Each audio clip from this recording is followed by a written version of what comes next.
ईश्वर ने आदम और हवा को बनाया था, वचन में लिखा है वो नंगे थे और शर्माते नहीं थे और ना ही कोई डर था।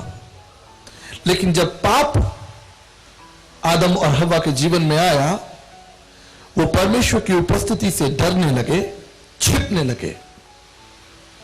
उन्होंने एक उपाय निकाला, अपनी नग्नता को ढका,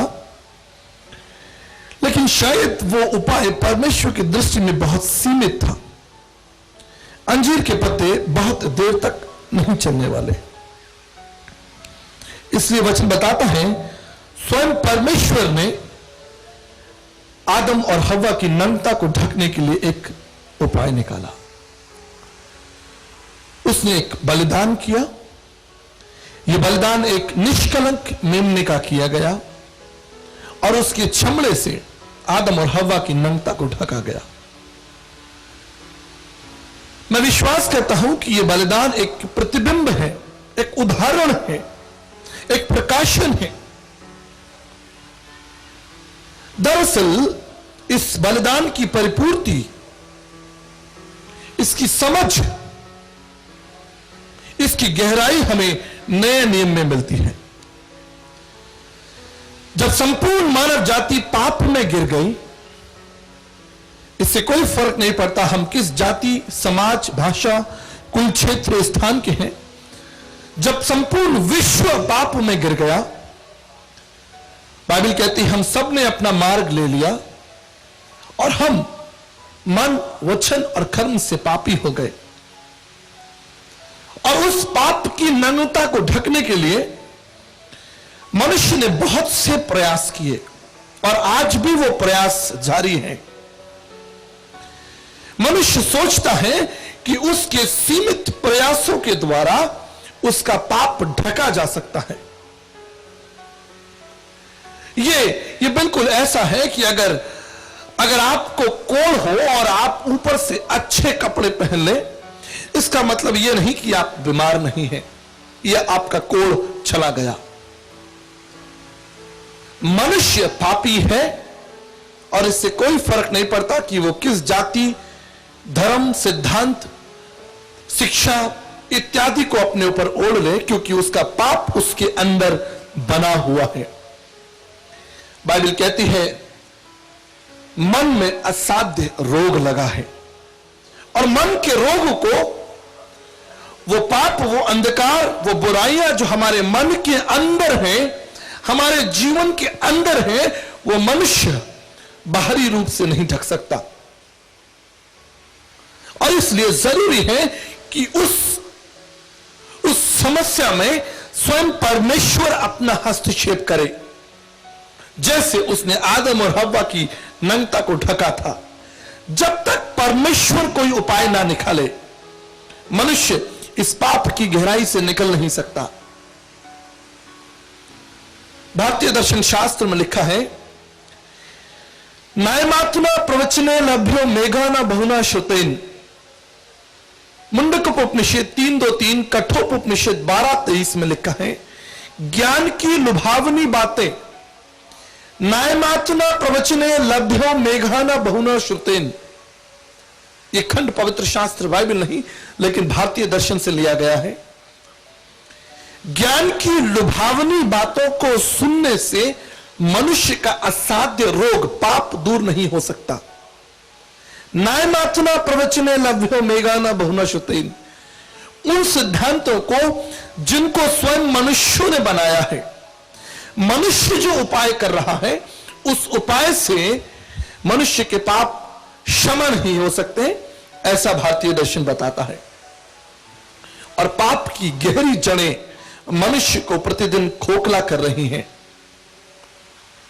पाप एक गंभीर विषय है, इस विषय पर हम बात करना नहीं चाहते। हम जानते हैं हर व्यक्ति पापी है, लेकिन कोई भी इस विषय पर चर्चा नहीं करना चाहता, ना घर में, ना बाजार में। हम इस विषय से छिपना चाहते हैं क्योंकि हम इस विषय से डरते हैं।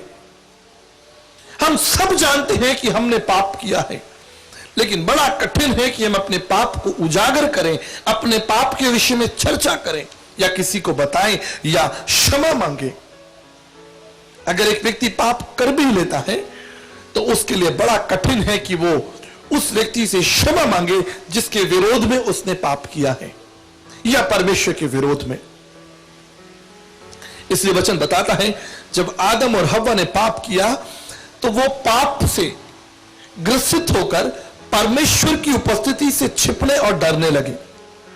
डर और छिपना उनके जीवन में आ गया और जो आज भी बरकरार है। हर मनुष्य पाप कर कर छिपना चाहता है क्योंकि वो डरता है उसने पाप किया है। और पाप एक गंभीर विषय है। पवित्र शास्त्र बाइबल और भारतीय वेदांत इस बात का उल्लेख करते हैं कि संपूर्ण जगत पापी है। बाइबल कहती है सबने पाप किया और सब परमेश्वर की महिमा से रहित है। सबने, इससे कोई फर्क नहीं पड़ता आपने किस जात और किस धर्म में जन्म लिया है, आप किस शहर या किस गांव के हैं, इससे कोई फर्क नहीं पड़ता। यह सिद्धांत अटल और सत्य है कि हम पापी हैं। और इसलिए भारतीय दर्शन शास्त्र भी कहता है पापम पापात्मा पाप कर्मा पाप सम्मात्रा हिमाम पुंडक्षाम सर्व पाप हरे हरे। मनुस्मृति अध्याय 2 में लिखा है मनुष्य का जन्म पाप में हुआ, वो पाप कर रहा है, करता रहेगा जब तक ईश्वर उसमें सहायता प्रदान ना करे। उस भवसागर से मनुष्य निकल नहीं सकता, उस अंधकार से निकल नहीं सकता। अगर कोई व्यक्ति अपने पापों से निकलने का प्रयास कर रहा है, मानो आप एक अंधेरी कोठरी में आंखों पर काली पट्टी बांधकर एक ऐसी काली बिल्ली को ढूंढ रहे हैं जो वहां है ही नहीं। मनुष्य कितना भी प्रयास कर ले उस लक्ष्य को प्राप्त नहीं कर सकता, उस मोक्ष को प्राप्त नहीं कर सकता, उस क्षमा को प्राप्त नहीं कर सकता, छिप नहीं सकता। और जरूरी है कि परमेश्वर इसमें हमारी सहायता करे। आदरणीय संत तुलसीदास जी कहते हैं जाऊं कहां तज चरण तुम्हारे, काको नाम पतित पावन कही अति दीन प्यारे। देव धनुज मुनि नाग मनुज सब माया विबस विचारे। इस संसार में कौन ऐसा देवता, महाराज, संत, सन्यासी, पीर, पैगंबर, ज्ञानी, ऋषि, तत्व ऋषि हुआ जिसने पाप नहीं किया। संत तुलसीदास जी कहते हैं मैं किसके पास जाऊं, मेरे पाप का बोझ कौन उठाएगा। पवित्र शास्त्र बाइबल कहती है यद्यपि जब आदम और हव्वा ने पाप किया परमेश्वर ने उन पर तरस खाया। परमेश्वर क्रोधित था, वो नाराज था, बिल्कुल आपके समान। जब आप अपने बच्चों से नाराज हो जाते हैं जब कोई वो गलती करते हैं, बिल्कुल आपके समान। क्योंकि वचन में लिखा है परमेश्वर ने मनुष्य को अपनी समानता में बनाया है। बिल्कुल आपके समान परमेश्वर को अधिकार है कि वो नाराज हो सके। और वो नाराज हुआ, दुखी हुआ, परेशान हुआ, क्योंकि उसने मनुष्य को इस दशा में देखा जिसकी कल्पना उसने नहीं की थी। अभी हमने एक पाठ पढ़ा लूका की इंजील उसका 10 अध्याय और 26 पद से। उसने कहा व्यवस्था में लिखा है, तू कैसे पढ़ता है? उसने कहा, उत्तर दिया, हे प्रभु, अपने परमेश्वर को अपने समान, अपने सारे मन, अपने सारे प्राण, अपनी सारी शक्ति और सारी बुद्धि से प्रेम रख और अपने पड़ोसी से अपने समान प्रेम रख। बाइबल की शुरुआत, आरंभ परमेश्वर से शुरू होती है और वचन बताता है कि परमेश्वर ने आदम और हव्वा पर तरस खाया।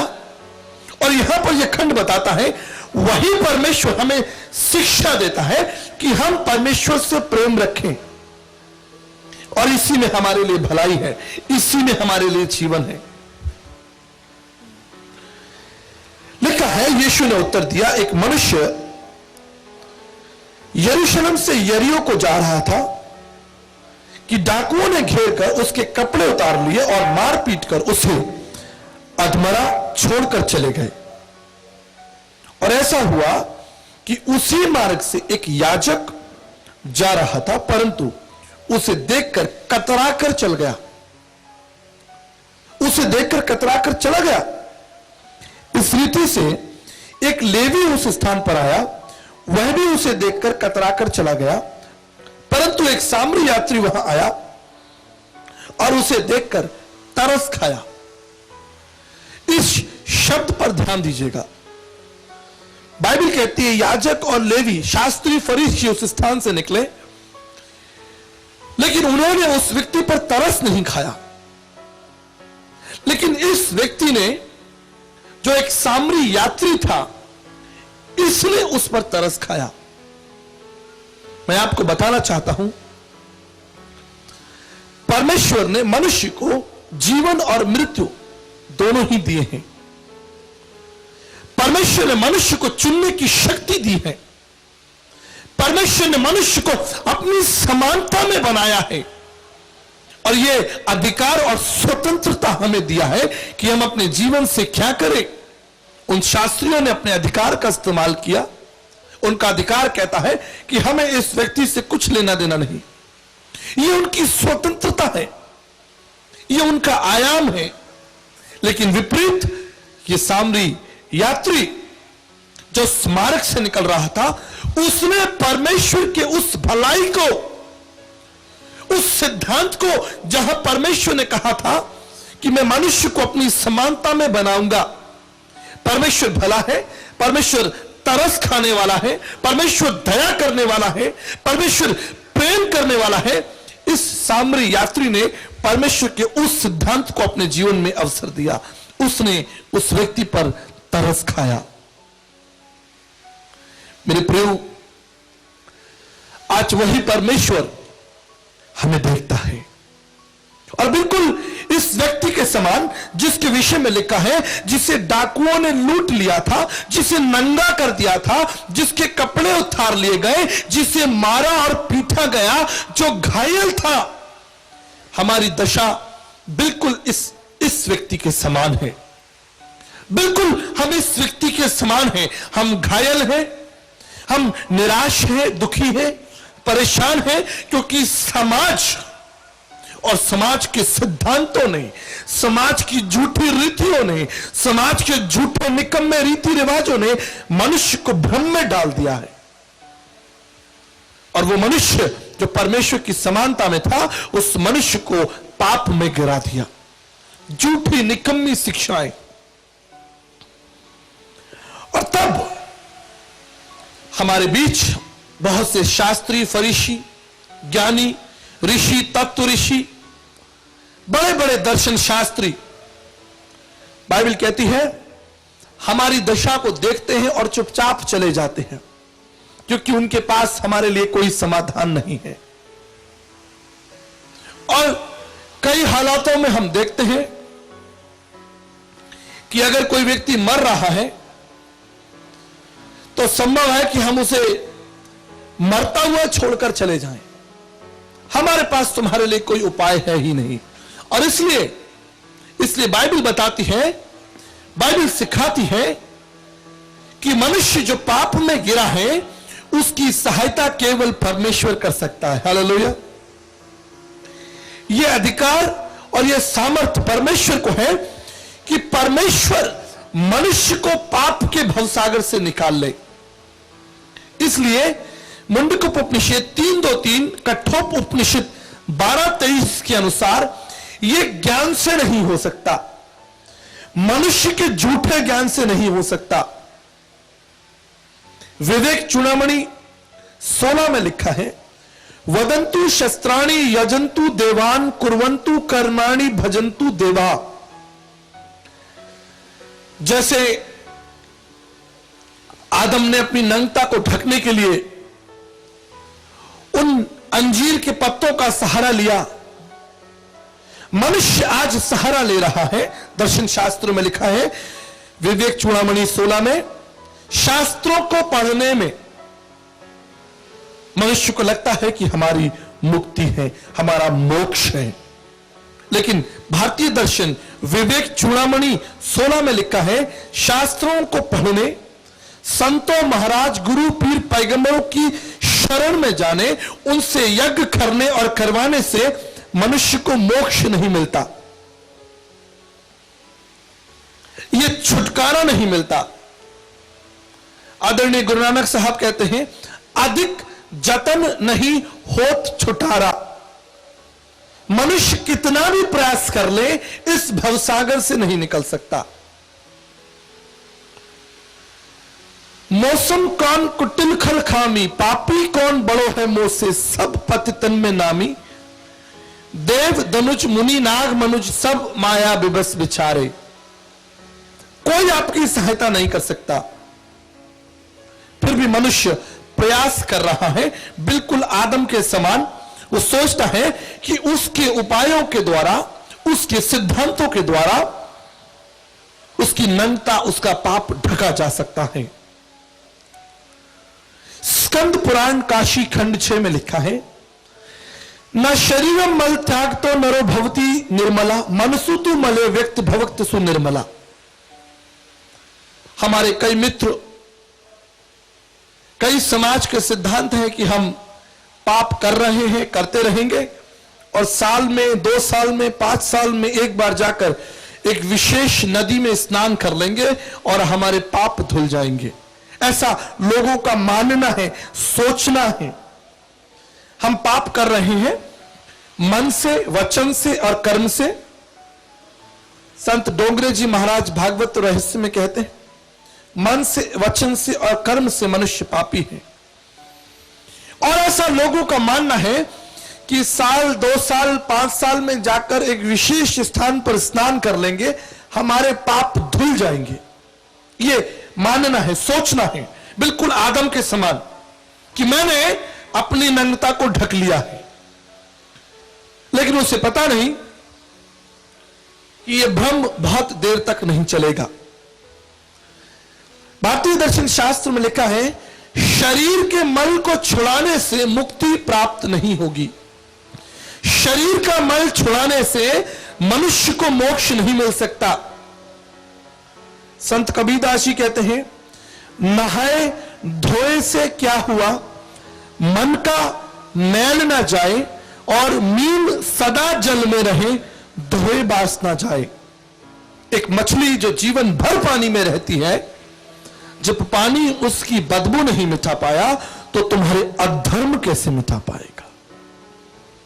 इसलिए जरूरी है कि इस भवसागर में स्वयं परमेश्वर हमारी सहायता करे, जिससे हमारा अपराध ढका जा सके। बिल्कुल एक कुम्हार के समान। एक कुम्हार ही मिट्टी के बर्तन को ठीक कर सकता है। जब एक कुम्हार मिट्टी का बर्तन बनाता है, उसको पता है कि किस जगह पर हाथ रखने से, किस जगह पर उंगली चलाने से इस मिट्टी के बर्तन में परिवर्तन आएगा। दूसरा कोई व्यक्ति जिसको उस विषय में ज्ञान नहीं है, वो कितना भी प्रयास कर ले, वो मिट्टी के उस बर्तन में आकार पैदा नहीं कर सकता। यह सिर्फ कुम्हार कर सकता है। और वचन बताता है, बाइबल बताती है, परमेश्वर हमारा कुम्हार है और हम उसके हाथों की मिट्टी है। और कोई भी ज्ञानी, कोई भी ऋषि, महात्मा, पीर, पैगंबर, संत, सन्यासी हमारे इस अधर्म को, हमारी इस समस्या को सुलझा नहीं सकता, जब तक स्वयं सृष्टिकर्ता प्रजापति यगा यज्ञस्सा, जब तक स्वयं परमेश्वर हाथ ना लगाए। हालेलुया। इसलिए लिखा है, नहाने धोने से नहीं, यज्ञ करने और करवाने से नहीं, संतों और महाराज और गुरु, पीर, पैगंबरों के चरणों में सर झुकाने से नहीं, क्योंकि मोक्ष, उद्धार केवल परमेश्वर कर सकता है। ये आपके और परमेश्वर के बीच की बात है। ये आपके और परमेश्वर के संबंध की बात है। दर्शन शास्त्र में लिखा है, नक्षत्र इति प्रक्षत्र बालमर्थो तिवतर अर्थो ही अर्थस्व की कार्यास्ति। नक्षत्र की कार्यास्ति। कुछ लोगों का मानना है कि हम चांद सितारों पर, ग्रहों पर, नक्षत्रों पर विश्वास करेंगे, हमारा जीवन बदल जाएगा। अंगूठी पहनेंगे, ये नक्षत्र हमारी किस्मत को बदल देगा। ये धागा, ये ताबीज, ये अंगूठियां हमारे जीवन में सुख और शांति ले आएंगी। दर्शन शास्त्र में लिखा है, नक्षत्र ज्ञान पर भरोसा रखने वाले मूर्ख, तुम्हें कभी सुख प्राप्त नहीं होगा। नक्षत्र ज्ञान पर भरोसा रखने वाले मूर्ख, तुझे कभी सुख प्राप्त नहीं होगा, क्योंकि तूने ग्रहों पर विश्वास किया है। और परमेश्वर चाहता है कि हम उसके अनुग्रह पर विश्वास रखें। परमेश्वर ने हमें ग्रहों पर नहीं, लेकिन अनुग्रह पर विश्वास करना सिखाया है। हालेलुया।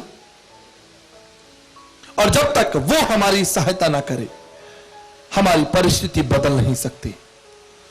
मोक्ष कोई बिस्किट नहीं है जो आप बाजार से खरीद कर ले आएंगे। मोक्ष चौराहों पर नहीं मिलता, उद्धार दुकानों में नहीं मिलता, और ना ही उद्धार झूठी निकम्मी संसार की शिक्षा को मानने से होता है। मोक्ष होता है, उद्धार होता है, जब एक व्यक्ति मन फिराता है और उस परमेश्वर से क्षमा मांगता है। जब तक कोढ़ का इलाज ना किया जाए, अच्छे वस्त्र उसे ढक तो सकते हैं, अच्छे वस्त्र उसको ढक तो सकते हैं, लेकिन उसे ठीक नहीं कर सकते। एक दिन आएगा वो अच्छे वस्त्रों के साथ ही तुम्हें दफना दिया जाएगा। तुम्हारे वो अच्छे वस्त्र झूठी निकम्मी रीतियां, झूठे सिद्धांतों के साथ तुम्हें दफना दिया जाएगा, तुम्हें जला दिया जाएगा। भारतीय दर्शन शास्त्र विवेक चूड़ामणि 56 में लिखा है, न योगेन न सांख्यन कर्मणा नो न विद्याया ब्रह्मकत्त मोक्ष विद्यते सिद्धाय नाम था। मोक्ष, उद्धार, एकीकरण, परमेश्वर के साथ मित्रता, पापों की क्षमा इत्यादि ना योगा करने से मिलेगी, ना माला फिरने से मिलेगी, ना धार्मिक कामों से, कर्म करने से। कई बार हम सोचते हैं अच्छे कर्म करेंगे, ये एक अंधकार है, एक झूठ है। हमारे अच्छे कर्म हमें परमेश्वर की दृष्टि में कभी भी निष्कलंक घोषित नहीं कर सकते। आप कल्पना कीजिए, आप अच्छा भोजन खा रहे हो और उस भोजन में छिपकली गिर जाए। कल्पना कीजिए, बहुत अच्छा भोजन आपके सामने रखा है, लेकिन उस भोजन में एक छिपकली गिर जाए, क्या आप उस भोजन को ग्रहण करेंगे? कदापि नहीं। हमारा जीवन बिल्कुल इसी के समान है। परमेश्वर ने हमको अच्छा बनाया था, लेकिन पापों में गिरकर हम दूषित हो गए। कोई उपाय नहीं। जब आप उस भोजन को ग्रहण नहीं कर सकते, तो परमेश्वर हमारे झूठे बेईमान जीवन को स्वर्ग में कैसे ग्रहण कर लेगा? प्रिय दर्शकों, हम अपना सत्संग समाप्त नहीं करना चाहते, आपको बिना ये अवसर दिए कि यीशु मसीह को अपने जीवन और अपने परिवार का उद्धारकर्ता प्रभु ग्रहण करें। मेरे साथ इस छोटी सी प्रार्थना को दोहराएं। प्रभु यीशु, मैं आपके महान प्रेम और बलिदान के लिए आपका धन्यवाद करता हूं। अपनी प्रतिज्ञा के अनुसार मेरे जीवन में आए, मेरी सहायता करें और मुझे अपने पुत्र और पुत्री होने का अधिकार दें। इस प्रार्थना को मैं प्रभु यीशु मसीह के नाम से मांगता हूं, आमीन। प्रिय दर्शकों, हम धन्यवाद करना चाहते हैं इस समय जब आप यीशु सत्संग कार्यक्रम को टीवी पर देख रहे हैं। भाई जॉर्ज जॉन और उनकी पत्नी मरीना जॉन ने इस कार्यक्रम को आप तक पहुंचने में हमारी आर्थिक सहायता की है। और हम परमेश्वर का धन्यवाद करते हैं कि उस परमेश्वर ने अपनी प्रतिज्ञा, अपने अनुग्रह से इनको अब तक संभाला और बहुत सी आशीष दी। और हमारा विश्वास है वो परमेश्वर जिसने अब तक संभाला है वो इन्हें आगे भी संभालेगा, और इनके काम पर, इनके परिवार पर, इनके बच्चों पर, इनकी आने जाने पर प्रभु का अनुग्रह बना रहे। साथ ही हम प्रार्थना करना चाहते हैं हमारे तमाम दर्शकों के लिए जो इस टीवी पर कार्यक्रम को देख रहे हैं। अगर आप निराश हैं, दुखी हैं, परेशान हैं, आपके जीवन में कोई उतार चढ़ाव है, प्रभु का वचन कहता है सब परिश्रम करने वालों मेरे पास आओ, मैं तुमको विश्राम दूंगा। प्रभु हमारा बल, हमारा दृढ़ गण है। अगर हम विश्वास के साथ उसके पास आए वो निश्चित हमारी सहायता करेगा। साथ ही हम अपने देश के लिए प्रार्थना करना चाहते हैं कि हमारे देश पर प्रभु का अनुग्रह हो और ये देश उन्नति करे। आइए इन तमाम बातों को हम प्रभु के चरणों में रखें। प्रभु यीशु, मैं आपका धन्यवाद करना चाहता हूँ भाई जॉर्ज जॉन के लिए, उनकी पत्नी के लिए, उनके परिवार के लिए। पिता परमेश्वर, इस परिवार पर हमेशा आप अपनी आशीष बनाए रखें। आपने अब तक संभाला है और आप भविष्य में भी संभालेंगे। इनके आने जाने, इनके काम, सब बातों पर, परिवारों में आशीष चाहते हैं प्रभु जी, उन्नति चाहते हैं, और ये परिवार आप में ब्लेस हो और दूसरों को ब्लेस कर सके। पिता परमेश्वर, ना केवल आशीषित हो लेकिन दूसरों के लिए आशीष का कारण बने। ये हमारी प्रार्थना, हमारी विनती है प्रभु जी, आप इन्हें संभालें। हम प्रार्थना करना चाहते हैं हमारे तमाम टीवी दर्शकों के लिए। पिता परमेश्वर, जो उस समय टीवी कार्यक्रम को देख रहे हैं, अगर कोई बीमार है, निराश है, दुखी है, परेशान है, प्रभु जी, आपके बिजनेस में या किसी भी तरह के जीवन में वो उतार चढ़ाव है, प्रभु आप अपने हाथ को बढ़ाएं।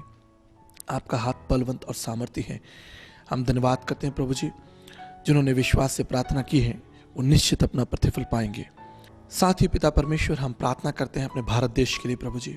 हमारे देश पर आपका अनुग्रह, आपकी शांति, आपका समाधान बना रहे और ये देश आप में उन्नति करे। ये हमारी प्रार्थना है, ये हमारा विश्वास है प्रभु यीशु मसीह के नाम से, आमीन। प्रिय दर्शक को हम धन्यवाद देना चाहते हैं यीशु सत्संग कार्यक्रम के साथ बने रहने के लिए। अगर आप इस कार्यक्रम को किसी विशेष अवसर पर, जैसे आपके बर्थडे पर या मैरिज एनिवर्सरीज पर स्पॉन्सर करना चाहते हैं तो आप ज़रूर हमें लिखें। हमें बेहद खुशी होगी आपके कार्यक्रम को पूरे देश में ब्रॉडकास्ट करने में। और अगर आप फैमिली लाइफ मिनिस्ट्रीज हमारी सेवा का हिस्सा बनना चाहते हैं अपने आर्थिक सहयोग के द्वारा, हमारा विश्वास है कि आपका छोटा से छोटा दान हमारी सेवा के लिए बहुत बहुमूल्य है, और आपका परिश्रम और हमारा परिश्रम मिलकर हमारे देश के लिए एक बड़ी आशीष को लेकर आएगा। ये हमारा विश्वास है। तब तक जय यीशु, जय भारत। प्रभु आपको आशीष दे। God bless.